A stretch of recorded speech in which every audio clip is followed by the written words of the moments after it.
Student, আজকে আমি তোমাদেরকে ইউনিডিজিটের 6 নম্বর অঙ্ক করাবো। তার আগে কিছু কনসেপ্ট নিয়ে আলোচনা করব। কনসেপ্টটা হলো যে ইউনিডিজিট বলতে কি, শেষ সংখ্যাটা আমাকে বের করতে হবে। তো শেষ সংখ্যা বের করার আগে আমরা শিখবো এখানে যে শেষ সংখ্যা কী হতে পারে। 0, 1, 2, 3, 4, 5, 6, 7, 8 আর 9। তাছাড়া তার কিছু হতে পারে না ইউনিডিজিট। তো এই ইউনিটিসগুলো বের করার আগে আমরা সাইক্লিসিটি শিখবো, যে কোন কোন সংখ্যাগুলো কতবার গুণ করলে সেই সংখ্যাটা আবার ফিরে আসে। তো এখানে আমরা এইভাবে মনে রাখবো যে 0, 1, 5 আর 6 এদের যদি শেষে থাকে তার ইউনিটিজ সবসময় এগুলোই হবে। 0 যদি শেষে থাকে তার ইউনিটি 0 হবে, যদি 1 থাকে তাহলে 1, 5 থাকলে 5 আর 6 থাকলে 6। কারণ 5কে যদি একবার গুণ করে তাহলে 5, 5-এর পর 2 হলে কত, 25। দেখো ইউনিট ডিজিট কত থাকছে, 5ই থাকছে। তেমনি 6ও তাই। 6কে তুমি যতবারই গুণ করো তার ইউনিট ডিজিট কী হবে, শেষে 6ই হবে। তেমনি 1ও তাই, 0 তাই। তো এভাবে মনে রাখবো যে 0, 1 আর 5 আর 6 থাকলে আমরা সবসময় তাদের ইউনিট ডিজিট কত হবে, 1 হবে। কিন্তু যদি 4 আর 9 হয় তাহলে নিয়মটা আলাদা। 4-এর যেমন পাওয়ার 1, তাহলে কী হচ্ছে 4, 4-এর পাওয়ার 2 মানে কী হচ্ছে 16, তার ইউনিট ডিজিট কত হচ্ছে, 6 হচ্ছে। তাহলে আমরা এভাবে মনে রাখবো 4-এর পাওয়ার যদি ইভেন হয় তাই তার ইউনিট ডিজিট কত হবে, 6 হবে। আর 4-এর পাওয়ার যদি ওয়ার্ড হয়, তার ইভেন মানে ওয়ার্ড হয়, তার ইউনিট ডিজিট কত হবে, 4 হবে।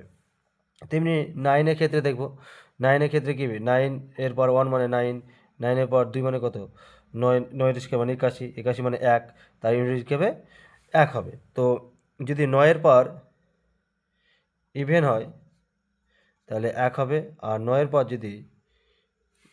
পর যদি অড হয়, কী হয়, অড হয়, তাহলে কী হবে, 9 হবে। কী হবে, 9 হবে। আশা করি বুঝতে পেরেছো।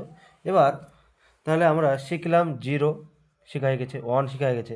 কারণ 0 আর 1-এর ক্ষেত্রে কী হয়, 0 1ই থাকে। 5 আর 6 যদি শেষে থাকে তাহলে তার ইউনিট কী হবে, 5 আর 6ই হবে।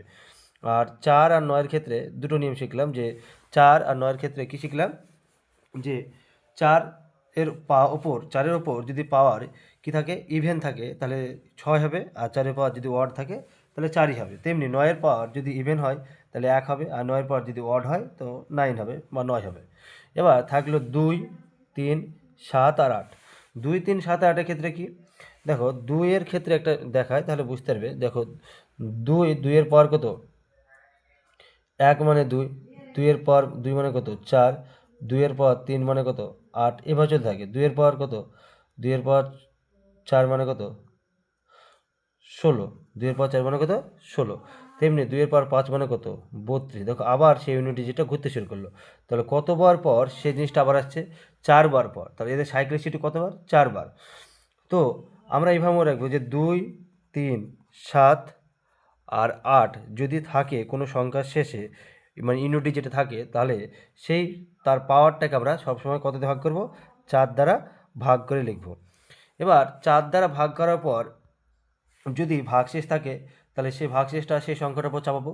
কিন্তু যদি ভাগশেষ না থাকে তাহলে তার পাওয়ার 4 হবে। কত হবে, 4 হবে।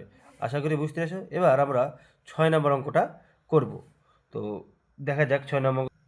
তো তোমরা স্ক্রিনের উপর 6 নম্বর অঙ্ক দেখতে পাচ্ছ আশা করি।